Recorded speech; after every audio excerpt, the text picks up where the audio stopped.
Hello, my dear NEET aspirants. Welcome back to Defense Nidhi channel. I'm Ananya Sharma, your chemistry educator. जैसे आपको पता है हमने molecular Marvels की series start करी है जिसमें हम एक एक करके नीट के सारे इंपॉर्टेंट टॉपिक्स कवर करेंगे. आज का हमारा टॉपिक है केमिकल बॉन्डिंग. केमिकल बॉन्डिंग में हमने लुईस अप्रोच पढ़ना है, ionic bonding and covalent bonding को कवर करना है.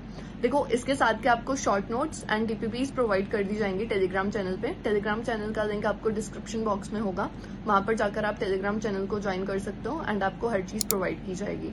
सेकेंड इंपॉर्टेंट थिंग, अगर आपको ऐसी और वीडियोस चाहिए, हमें भी मोटिवेशन मिलती है अगर आप वीडियो को लाइक करो और चैनल को सब्सक्राइब करो बॉक्स में. ऐसी और वीडियोस के लिए प्लीज सब्सक्राइब द चैनल. उसके बाद हम अपना टॉपिक स्टार्ट करते हैं. जैसे आज का टॉपिक है हमारा कॉजल लुईस अप्रोच. देखो, हमारा जो केमिकल बॉन्डिंग वाला चैप्टर है वो ऐसा चैप्टर है कि आपकी फाउंडेशन को स्ट्रॉन्ग करता है. बहुत सारे बच्चे ऐसे हैं जिनको बहुत डर लगता है केमिस्ट्री से, लाइक केमिस्ट्री बहुत डिफिकल्ट है, राइट? तो आपको केमिस्ट्री से डरना नहीं है, आपको उसको फेस करना है. और देखो, जितना आप बेसिक से स्टार्ट करोगे उतना आपके लिए अच्छा होगा, क्योंकि आपकी वहां पर एक कॉन्फिडेंस लेवल बिल्डअप होने लग जाता है. और एक बार आपका कॉन्फिडेंस बिल्डअप हो जाए तो आपको मुश्किल चीज भी इजी लगती है. ठीक है, तो आपने इस तरीके से स्टार्ट करना है कि आप इजी चैप्टर से उठाओ और फिर डिफिकल्ट चीज पे जाओ. सेकेंड इंपॉर्टेंट थिंग इज, जितने ज्यादा आप एमसीक्यूज को प्रैक्टिस कर सकते हो, जितने ज्यादा क्वेश्चन प्रैक्टिस कर सकते हो, उतना ज्यादा किया करो. उतना ज्यादा आपका स्कोर ज्यादा होता है नीट में.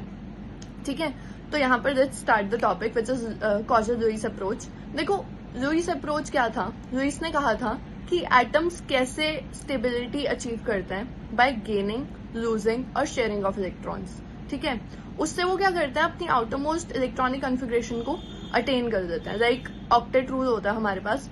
ऑक्टेट रूल में 8 इलेक्ट्रॉन्स चाहिए होते हैं आउटरमोस्ट शेल में. तो एक एटम को वही अचीव करनी होती है.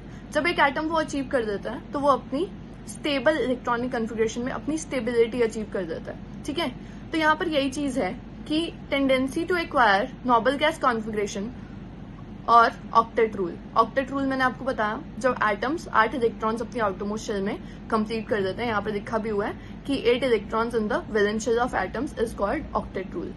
Now the tendency of acquire maximum energy and stability.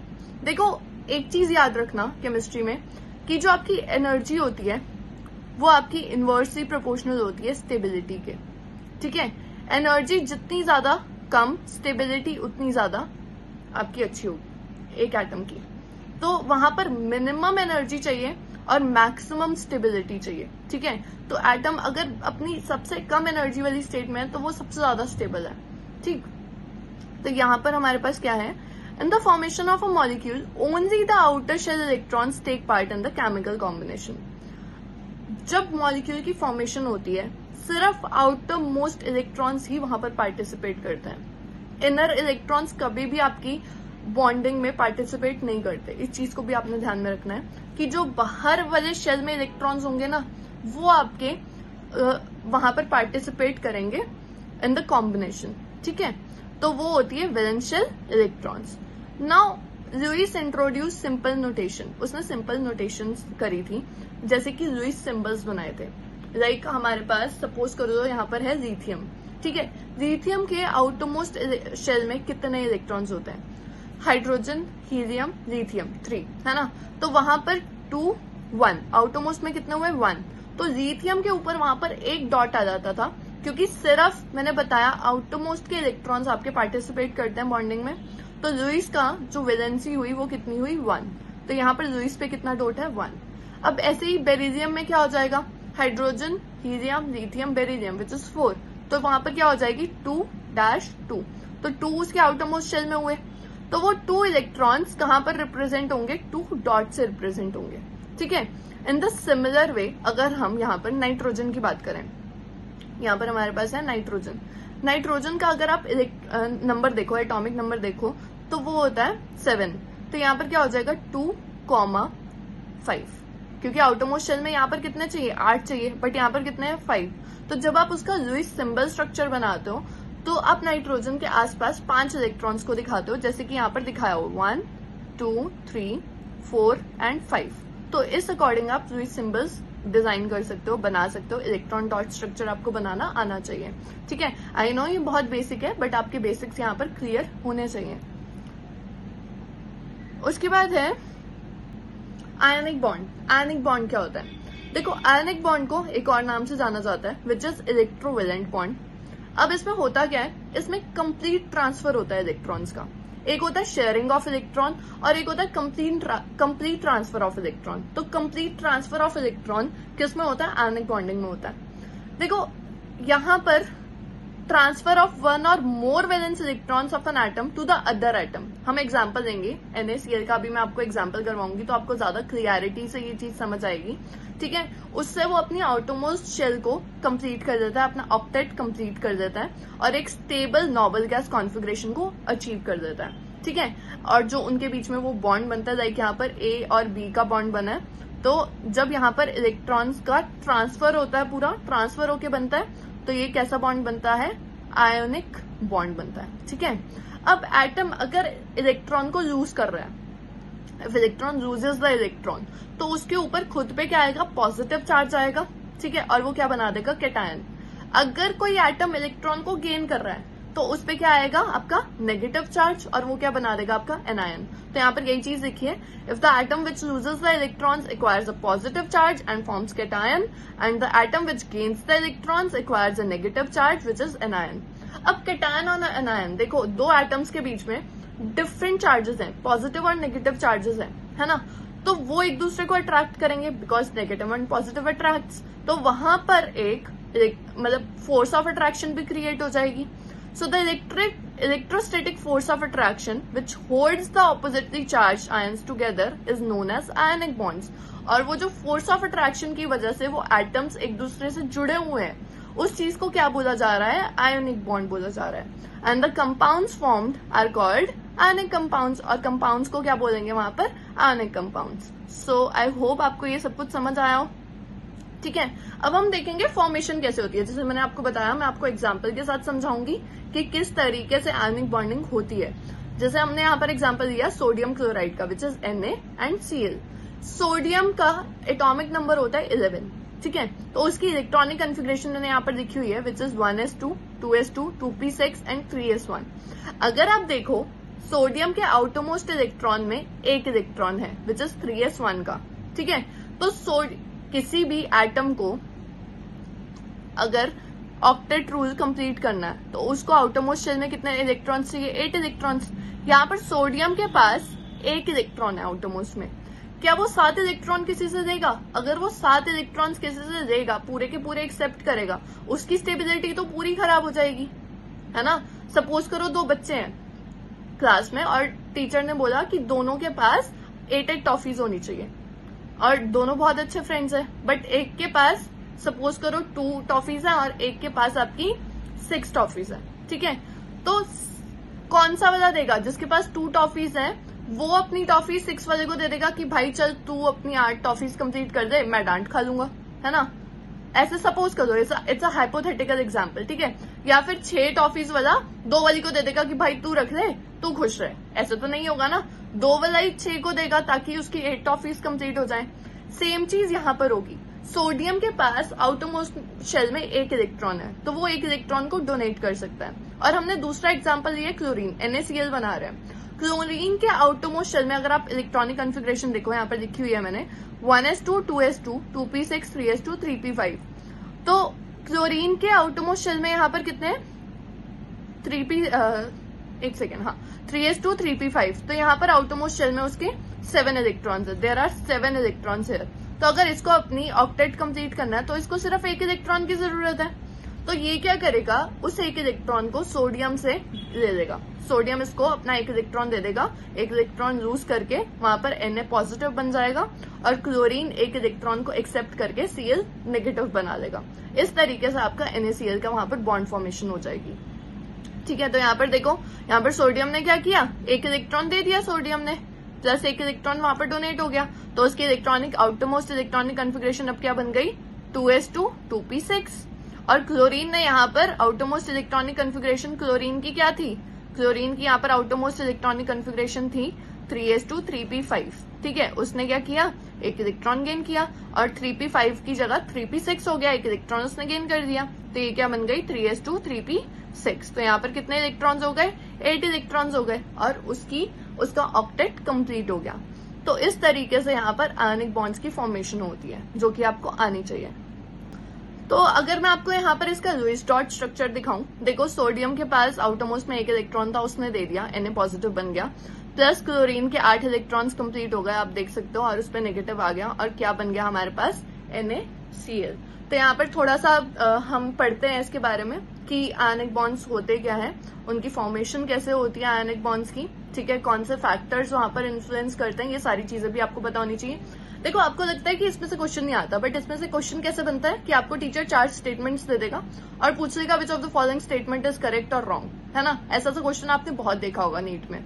तो किसी भी टॉपिक को हल्के में ना लिया करो, सारे टॉपिक्स इक्वली इंपॉर्टेंट है, सारे टॉपिक्स को अच्छे से करते हुए जाओ। तो यहाँ पर कौन से फैक्टर्स पे आयनिक कंपाउंड्स डिपेंड करते हैं, उनकी फॉर्मेशन कैसे होती है वो पढ़ते हैं। देखो, the ease of formation of positive and negative ions from the respective neutral atom, कि कितने इजिली एक एटम इलेक्ट्रॉन को दे रहा है और दूसरा एटम इलेक्ट्रॉन को गेन कर रहा है, मतलब वहां पर पॉजिटिव और नेगेटिव आयंस बन रहा है, कितने इजिली उनकी फॉर्मेशन हो रही है।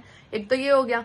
दूसरी, नेगेटिव और पॉजिटिव जो अरेंजमेंट होती है वो आप सॉलिड्स में पढ़ते हो, वो लेटाइस में पढ़ते हो। आपने सॉलिड स्टेट वाले चैप्टर में पढ़ा होगा कि कैसे एटम्स, मतलब नेगेटिव और पॉजिटिव वाले कैटायंस एंड एनायंस एक लेटाइस में, एक सॉलिड में अरेंज्ड होते हैं, ठीक है। अब यहाँ पर factors affecting the formation of ionic bonds कौन से हैं ये देखते हैं। यहाँ पर हमने पढ़ना है कि कैसे आयोनाइजेशन एंथैल्पी इफेक्ट करती है आपके आयनिक बॉन्ड की फॉर्मेशन को। देखो, जो इलेक्ट्रॉन के जो आयोनाइजेशन एंथैल्पी होती है, जितनी कम आपकी आयोनाइजेशन एंथैल्पी होगी उतना इजीली आपका वैलेंस इलेक्ट्रॉन, मतलब लूज कर देगा एक एटम, और वैलेंस इलेक्ट्रॉन में उसके दूसरे में 8 इलेक्ट्रॉन्स चले जाएंगे, ठीक है। तो यहाँ पर आपके पास आयोनाइजेशन एंथैल्पी जितनी कम होगी उतना ज्यादा greater is the ease of losing the valence electrons. और जो एल्कलाइन मेटल्स होते हैं और एल्कलाइन अर्थ मेटल्स होते हैं, क्योंकि एल्कलाइन मेटल्स के आउटरमोस्ट शेल में 1 इलेक्ट्रॉन होता है और एल्कलाइन अर्थ मेटल्स के आउटरमोस्ट शेल में 2 इलेक्ट्रॉन्स होते हैं, ठीक है। तो उनके पास तो 1-2 इलेक्ट्रॉन्स है, वो बहुत इजीली इलेक्ट्रॉन को लूज कर देंगे वहां से, और उनकी आयोनाइजेशन एंथैल्पी भी बहुत कम होती है एल्कलाइन मेटल्स की और एल्कलाइन अर्थ मेटल्स की, ठीक है। सो यहाँ पर alkaline metals and alkaline earth metals have low ionization enthalpies. Next is high electron gain enthalpy. Electron gain enthalpy होती क्या है? इलेक्ट्रॉन गेन एंथैल्पी होती है कि कितनी एनर्जी रिलीज हो रही है जब आप एक एटम उसमें फिल कर रहे हो, एक एटम दे रहे हो, मतलब अचीव कर रहे हो। तो higher the value of negative electron gain enthalpy, जितनी ज्यादा आपकी इलेक्ट्रॉन गेन एंथैल्पी नेगेटिव होगी वहां पर उतना इजीली आपका एनायन फॉर्मेशन होगी। कैटायन फॉर्मेशन आपने आयोनाइजेशन एंथैल्पी में पढ़ी, एनायन फॉर्मेशन आपने इलेक्ट्रॉन गेन एंथैल्पी में पढ़ी। अब नेक्स्ट है हाई लेटाइस एंथैल्पी। लेटाइस मैंने आपको बताया जब एटम्स एक सॉलिड में अरेंज होते हैं, ठीक है, लेटाइस में अरेंज होते हैं, वो होता है lattice enthalpy. So higher the value of lattice enthalpy greater will be the ease of formation of ionic bond. जितनी ज्यादा आपकी लेटाइस एंथैल्पी होती है उतना इजीली आपका आयनिक बॉन्ड की फॉर्मेशन होती है। अब lattice enthalpy of ionic crystals है क्या? देखो, लेटाइस एंथैल्पी को डिफाइन किया जाता है कि amount of energy release when 1 mole of ionic crystal is form. जब 1 मोल का आयनिक क्रिस्टल फॉर्म होता है वहां पर कितनी एनर्जी रिलीज हो रही है उस चीज को बोला जाता है लेटाइस एंथैल्पी, ठीक है। So it is also defined as energy required to completely separate 1 mole of solid ionic compound into gaseous ionic compound। solid ionic compound किस में कन्वर्ट हो जाता है? gaseous ionic compound में कन्वर्ट हो जाता है। क्लियर?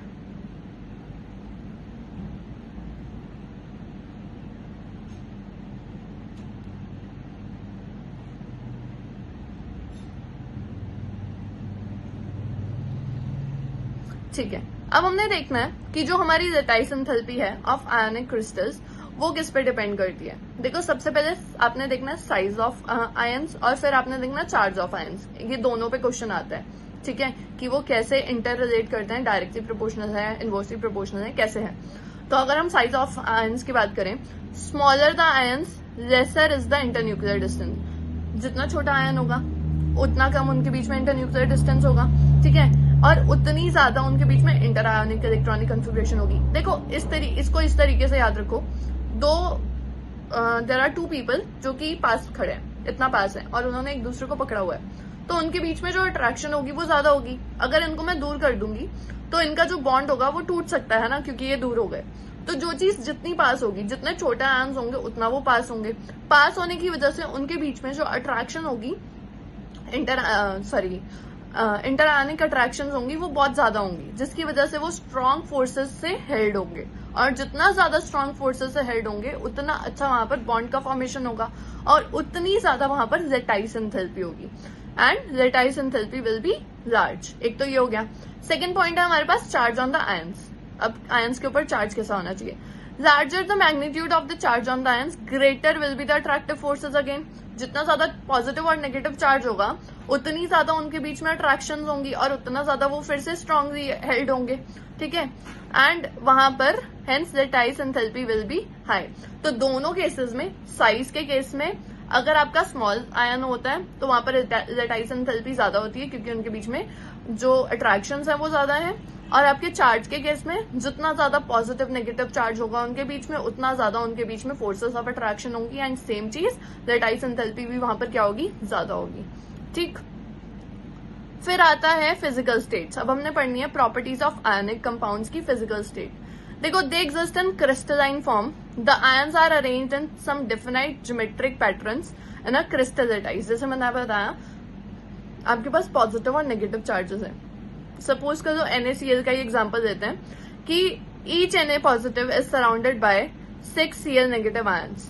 हर एक Na पॉजिटिव ने 6 Cl नेगेटिव आयंस को अरेंज किया गया है and each Cl negative is surrounded by 6 Na positive ions. Vice versa होता है, सेम चीज चल रही है। उस तरीके से क्रिस्टल स्ट्रक्चर बन जाता है सोडियम क्लोराइड का, ठीक है, which is rock salt structure जिसको हम बोलते हैं, ठीक है। It is known as rock salt structure. अब अगर हम इसके मेल्टिंग और बॉइलिंग पॉइंट की बात करें, मेल्टिंग और बॉइलिंग पॉइंट बहुत ज्यादा हाई होता है। They have very high melting and boiling point. क्यों? क्योंकि आयंस जो हेल्ड टुगेदर है वो ड्यू टू पॉजिटिव और नेगेटिव चार्जेस की वजह से है। उनके बीच में जो फोर्स ऑफ अट्रैक्शन है जैसे मैंने बताया वो बहुत ज्यादा है, ठीक है। तो उसको तोड़ने के लिए ज्यादा एनर्जी लगेगी और जब ज्यादा एनर्जी लगेगी उस केस में जो मेल्टिंग पॉइंट और बॉइलिंग पॉइंट होगा वो भी ज्यादा होगा।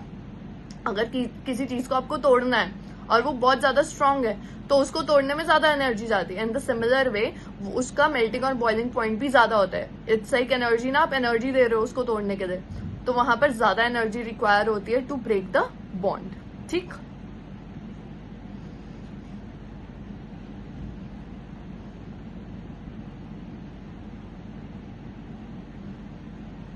नेक्स्ट है सॉल्युबिलिटी। सॉल्युबिलिटी कैसे होती है? देखो, they are soluble in water and polar solvents because of high dielectric constant. Ionic compounds का जो डाइलेक्ट्रिक कांस्टेंट होता है वो बहुत ज्यादा होता है, उस वजह से वो वाटर और बाकी पोलर सॉल्वेंट्स में बहुत ज्यादा हाईली सॉल्यूबल होता है। अब इसका भी सेम रीजन है कि उसके बीच में larger electrostatic forces of attraction है between polar solvents and ions. Next is electrical conductivity. भाई ये चीज तो तुम्हें बिना पढ़े आनी चाहिए, मतलब मैं ना भी बताऊं तब भी पता होनी चाहिए। जहां पर केटायंस और एनायंस है, जहां पर पॉजिटिव और नेगेटिव चार्जेस हैं, वहां पर तो ऑब्वियसली जो इलेक्ट्रिकल कंडक्टिविटी होगी वो हाई होगी। They are very good conductors of heat and electricity. उसका रीजन क्या है? वहां पर आयंस है, वो अपने फ्री फॉर्म में है, ठीक है। इलेक्ट्रिसिटी कंडक्ट करने के लिए आयंस ही तो चाहिए होते हैं। So they are very good conductors of electricity in the molten and aqueous state because the ions are free to move. वहां पर जो ions है वो freely move करेंगे। However, they do not conduct in their solid state. Solid state में नहीं होगी ये चीज possible, जो वो अपनी molten सॉलिड स्टेट में आयंस कैसे फ्लो कर सकते हैं? आयंस का फ्लो करना भी तो जरूरी है ना इलेक्ट्रिसिटी कंडक्ट करने के लिए। तो वहां पर क्या होना चाहिए? या तो वो मोल्टन स्टेट में होना चाहिए या फिर अपने एक्वस स्टेट में होने चाहिए, ठीक है। Because of the strong solids में क्यों नहीं होता? क्योंकि वहां पर बहुत ज्यादा स्ट्रॉन्ग फोर्स ऑफ अट्रैक्शन होती है आयंस के बीच में, वो बहुत ज्यादा स्ट्रांगली हेल्ड होता है, तो वहां पर पॉसिबल नहीं होती। But molten and aqueous form में ये चीज पॉसिबल है। Next is ionic reactions. The ionic compounds split up into oppositely charged ions. जब पानी में डिसॉल्व होंगे तो वो पॉजिटिव और नेगेटिव आयंस में स्प्लिट अप हो जाएंगे। जैसे NaCl है, Na पॉजिटिव में स्प्लिट हो जाएगा और Cl नेगेटिव में स्प्लिट हो जाएगा। So the chemical reactions of ionic compounds are characteristics of the constituent ions and are known as ionic reactions. तो ये जो reactions होती हैं जहाँ पर नेगेटिव और पॉजिटिव चार्जेस इन्वॉल्व होते हैं, वो किस टाइप की रिएक्शन बनाता है? आयनिक रिएक्शन बनाते हैं। और these reactions are instantaneous, बहुत जल्दी होती है, ठीक है। देन नॉन डायरेक्शनल कैरेक्टर में क्या है? The ionic bond is non directional. जो आपका आयनिक बॉन्ड होता है उसकी कोई डायरेक्शन नहीं होती, वो नॉन डायरेक्शनल है। In ionic compounds each ion is surrounded by oppositely charge ions uniformly distributed around the ion. मैंने आपको बताया जो नेगेटिव चार्जेस हैं उनको पॉजिटिव ने सराउंड किया होगा और पॉजिटिव को नेगेटिव ने सराउंड किया होगा, जिसकी वजह से वहां पर इलेक्ट्रिक फील्ड जो होती है वो नॉन डायरेक्शनल होती है। ठीक है, क्योंकि वो सराउंडेड है ना, एक दूसरे से सराउंडेड है, तो वहां पर ऑब्वियसली जो डायरेक्शन होगी वो तो होगी ही जब वो एक दूसरे से सराउंड हो रखे हैं। तो इस तरीके से आपने इसको याद रखना है।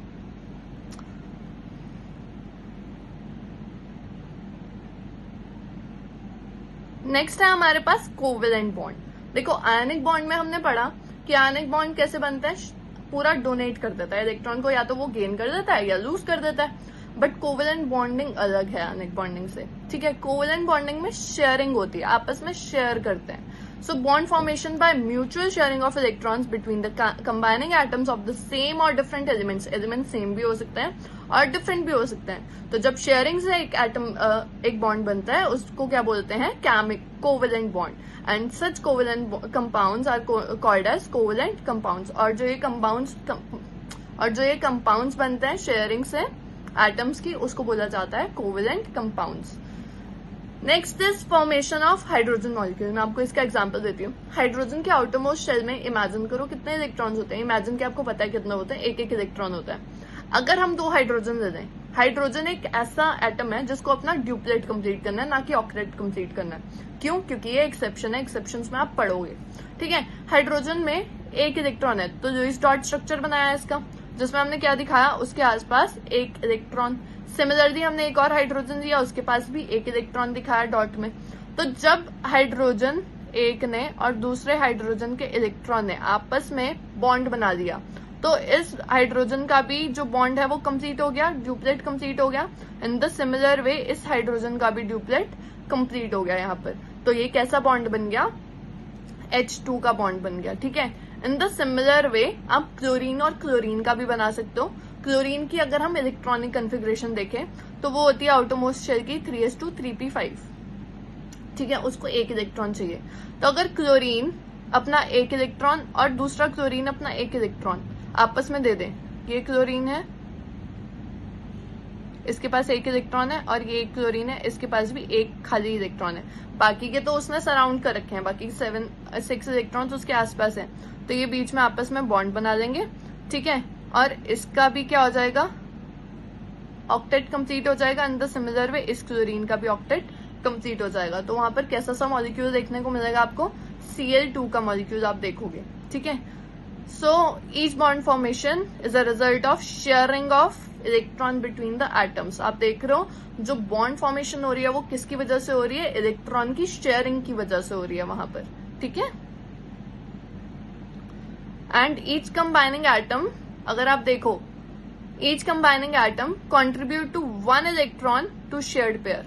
हर एक कंबाइनिंग एटम कम से कम एक इलेक्ट्रॉन तो शेयर करता है, क्योंकि यहाँ पर शेयरिंग है ना, एक भी कर सकता है, 2 भी कर सकता है, 3 भी कर सकता है, डिपेंड्स कि एटम के पास कितने आउटरमोस्ट में है और उसको अपनी स्टेबल इलेक्ट्रॉनिक कॉन्फ़िगरेशन अटेन करने के लिए, अपना ऑक्टेट कंप्लीट करने के लिए कितने इलेक्ट्रॉन्स चाहिए, वो एक एटम पे डिपेंड करता है कि वो एक इलेक्ट्रॉन शेयर करेगा या 2 इलेक्ट्रॉन शेयर करेगा या 3 इलेक्ट्रॉन शेयर करेगा। ठीक है, वो किस पे डिपेंड कर रहा है, टोटली ऑन एटम, याद रखना है।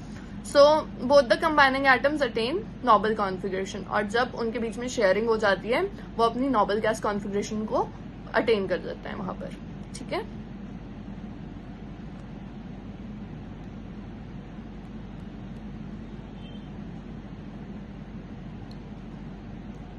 चलो देखो, if the atom share 1 electron pair, अगर एक एटम सिर्फ एक इलेक्ट्रॉन पेयर शेयर कर रहा है तो वहां पर एक सिंगल कोवेलेंट बॉन्ड बनेगा, क्योंकि जैसे हाइड्रोजन और हाइड्रोजन था, उसने क्या किया, एक एक इलेक्ट्रॉन शेयर किया, तो वहां पर एक सिंगल बॉन्ड बना।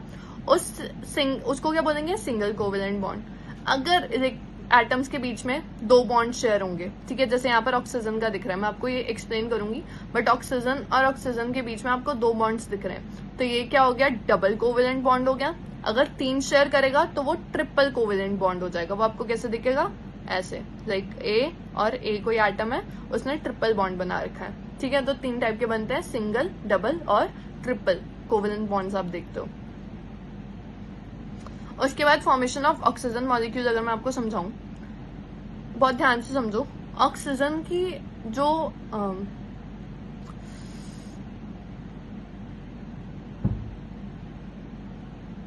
ऑक्सीजन का एटॉमिक नंबर होता है आपके पास, ठीक है, यहाँ पर ऑक्सीजन है 8, तो उसकी इलेक्ट्रॉनिक कॉन्फ़िगरेशन क्या हुई 1s2 2s2 2p4। तो आउटरमोस्ट शेल में उसके कितने इलेक्ट्रॉन्स हैं 6 इलेक्ट्रॉन्स है। अगर उसको 8 इलेक्ट्रॉन कंप्लीट करना है तो उसको 2 इलेक्ट्रॉन चाहिए, है ना।